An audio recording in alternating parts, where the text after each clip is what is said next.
A quarta dimensão. Joel S. Goldsmith. Quando Jesus Cristo disse, eu, de mim mesmo, nada posso, o Pai em mim é quem faz as obras, e Paulo afirmou, não mais eu quem vive, mas o Cristo vive em mim, revelaram a quarta dimensão da vida, na qual não só de pão vive o homem e nem por sua vontade, esforços ou sabedoria pessoais. Chega um momento, em nossa experiência, em que já não somos unicamente nós, aspecto humano, senão que alargamos nossa consciência para a percepção de uma presença interna. Este momento de transição ocorre quando esta presença se nos torna real e assume a direção de nossa vida. A partir desta experiência, não mais ficamos cuidadosos com a nossa vida, porque sentiremos sempre a proximidade desse algo, que é o Cristo ou presença divina, que harmoniza nossa experiência diária.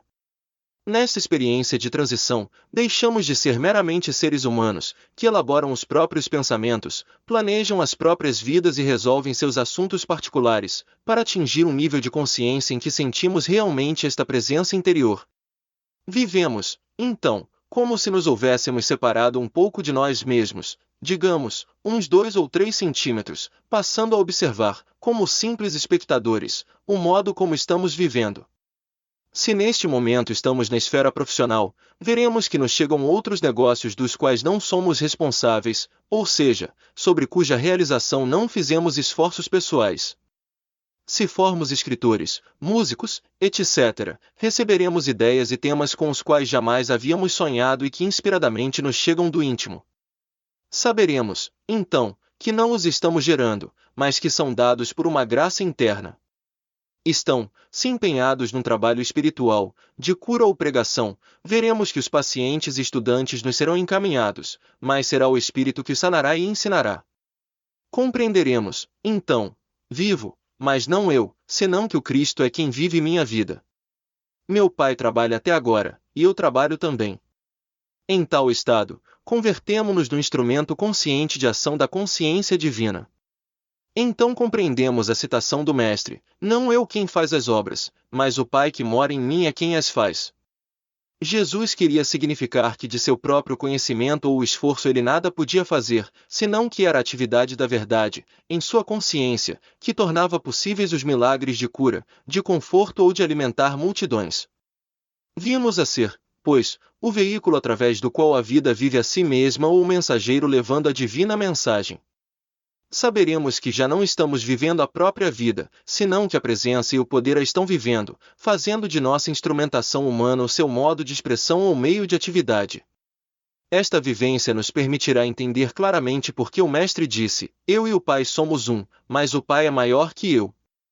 Não que isto sugira dualidade ou separação, pois seria um retorno à crença passada de um Deus separado do homem. Já aprendemos que Deus se manifesta individualmente como eu e tu, o que vem mostrar que eu sou, Deus, embora sendo um princípio infinito, universal, divino, da vida, aparece como eu e tu individual, de modo que em verdade eu e o Pai somos um, o ser interno a exprimir-se como um indivíduo externo. Não obstante, tudo isto são meras declarações da verdade, até o momento mesmo de nossa transição, em que a experiência interna converte estas ideias em verdade viva, em realidade palpável. Aí estas declarações da verdade cederão lugar à presença interna, que se torna uma experiência real. Ao alçar-nos a este lugar na consciência, em que o Cristo vive as nossas vidas, constatamos ao mesmo tempo, que o Cristo mantém e provê nossa existência inteira, suprindo-nos vitalidade, iniciativa. Aqueles que se ocupam do ministério espiritual logo verão que este infinito invisível supre tudo o que é preciso para a completa manifestação da mensagem, posto que o meu ensino não é meu, e sim daquele que me enviou. Tudo que seja necessário à expressão da mensagem e, quem quer que seja o inspirado ou mensageiro, tenhamos a certeza de que será apoiado, sustido e suprido por aquele que é a fonte e a inspiração da mensagem. Quer esteja no exercício de atividades comerciais, quer nas artes, numa profissão liberal ou nos deveres do lar, a pessoa inspirada sente-se, de imediato, livre de toda a responsabilidade pessoal, na medida em que o infinito invisível se converte na alma e atividade de seu ser. Compreendamos, agora, que quando Jesus fala do Pai que está nele, refere-se ao poder e à presença divina que lhe animaram o ser e que constituía o poder curativo, o poder que multiplicou pães e peixes, o poder que apaziguou a tempestade, o poder que ressuscitou Lázaro dentre os mortos. Da mesma forma, compreendemos o que disse Paulo, quando fala que tudo podia através de Cristo, aludindo ao poder divino que chamamos o infinito invisível. Foi esse poder que possibilitou ao apóstolo dos gentios cumprir sua missão de levar a mensagem cristã ao mundo de sua época. Ele recebia, dessa presença interna, a força, a inspiração, a coragem e todo o sustento. O Pai que mora em mim é quem faz as obras, de Jesus, e o Cristo que me fortalece, de Paulo, são um e o mesmo Espírito interno, a mesma consciência da verdade, que supria o povo prometido com o maná, e o guiava como nuvem durante o dia e coluna de fogo durante a noite, através da realização de Moisés, que aparecia como tortas assadas sobre a rocha, como corvo trazendo alimento ou como uma viúva oferecendo alimento, através da realização de Elias, na forma de cura maravilhosa, à porta do templo, chamada Formosa, pela realização de Pedro e João. O mesmo Espírito que ressuscitou Jesus dentre os mortos, dará também a vida a vossos corpos mortais. Isto tudo é muito claro, existe um Espírito em nós, uma chispa divina que denominamos o Cristo, que nos eleva à quarta dimensão da vida, a um estado de consciência em que não mais vivemos pelos esforços pessoais, pela sabedoria, pelo poder ou pela saúde pessoais, no qual somos investidos de um poder que nos vem de dentro do reino de nosso próprio ser. Novamente repito, há um nível que atingimos neste mundo, em que já não vivemos a própria vida, senão que o infinito invisível a vive por nós, precedendo-nos no caminho e solucionando tudo.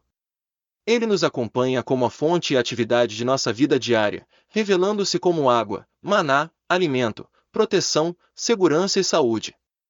E ainda que o templo de nosso corpo ou o nosso lar fossem destruídos e nossos negócios desfeitos, esse infinito invisível os reconstruiria rapidamente, restituindo os anos que foram consumidos pelo gafanhoto. Mesmo que defrontemos dificuldades, temores e discórdias, servirão para mostrar ao mundo que dentro de nós há um poder que supera as vicissitudes e tentações, maior é aquele que está em mim, do que o que está no mundo. Pois bem, neste exaltado estado de consciência crística, avançamos sem barreira material, sem impedimentos físicos, emocionais, mentais ou financeiros. Em tal estado de consciência divina, que é o céu, as realidades do mundo de Deus se nos tornam tão reais quanto o plano sensorial, porque as limitações dos sentidos se desvaneceram. Aos poucos, vamos entendendo que esta presença e poder são atemporais, pois, independentemente de quando se revelem à nossa consciência, em verdade sempre existiram dentro de nós, sem que o soubéssemos. Em outras palavras, embora este infinito invisível esteja conosco agora, só chegará a ser marcantemente real e poderoso em nossa experiência, como foi para os profetas hebreus e aos cristãos iluminados de outras épocas, através do desenvolvimento da verdade em nossa consciência, através da conscientização da verdade em nossa consciência, através da atividade da verdade em nossa consciência. Agora dediquemos um momento à natureza ou função deste poder que chamamos o Cristo. O Cristo é a atividade, a substância e a lei invisível de tudo quanto aparece como efeito. É por isso que não devemos deixar-nos hipnotizar pelas aparências. Com isso quero dizer que, se humanamente temos saúde ou riqueza, isso não significa havermos alcançado a imortalidade, a segurança. Mesmo que tenhamos um refúgio antiatômico na montanha, não pensemos haver encontrado segurança. Não ponhamos nossa fé ou dependência em nada, em nenhum efeito, em nenhuma pessoa. Doutra parte, não tenhamos temor ao pecado, à enfermidade ou à carência. Eles não têm poder nenhum. Ainda que eu tenha de atravessar o vale das sombras da morte, não receio mal algum, porque tu estás comigo. Ao encarar as condições humanas do bem e do mal aparentes, lembremo-nos sempre de tomar consciência de que todo efeito espiritual, harmonioso, é produzido pela atividade do Cristo. A atividade do Cristo manterá e sustentará todos os acontecimentos e experiências felizes e harmoniosas. Ainda que estes sejam momentaneamente perturbados ou destruídos, não nos deixemos alarmar. Não nos preocupemos com os órgãos ou funções de nosso corpo, nem pela situação econômica ou política, posto que a atividade do Cristo é a lei de ressurreição de tudo isso. O propósito de nosso ministério espiritual é o de nos elevar à quarta dimensão, onde não mais vivemos de efeitos, nem só de pão, ou vitaminas ou sais minerais, onde vivemos mercê da atividade do Cristo, do infinito invisível. Nesta quarta dimensão da vida, que é a consciência espiritual, todo efeito que surgir em nossa experiência será na medida de nossa necessidade, para suprir-nos abundantemente. Recordemos, sem lugar a dúvidas, que o Cristo é o fundamento, a lei ou o desabrochar de nossa experiência. A quarta dimensão é esse estado de consciência em que toda a nossa confiança, fé, dependência e compreensão estão firmadas no infinito invisível, no qual aprendemos a usufruir as conquistas do Espírito e as harmonias de viver diariamente na graça. Ainda que não o contemplemos com nossos olhos, sem dúvida alguma, na câmara secreta, interna, de nosso ser, descobriremos espiritualmente, em nossa meditação, a atividade do Cristo em nossa vida. Fim. Texto extraído do blog http://ocaminhoinfinito.blogspot.com/. Biblioteca Virtual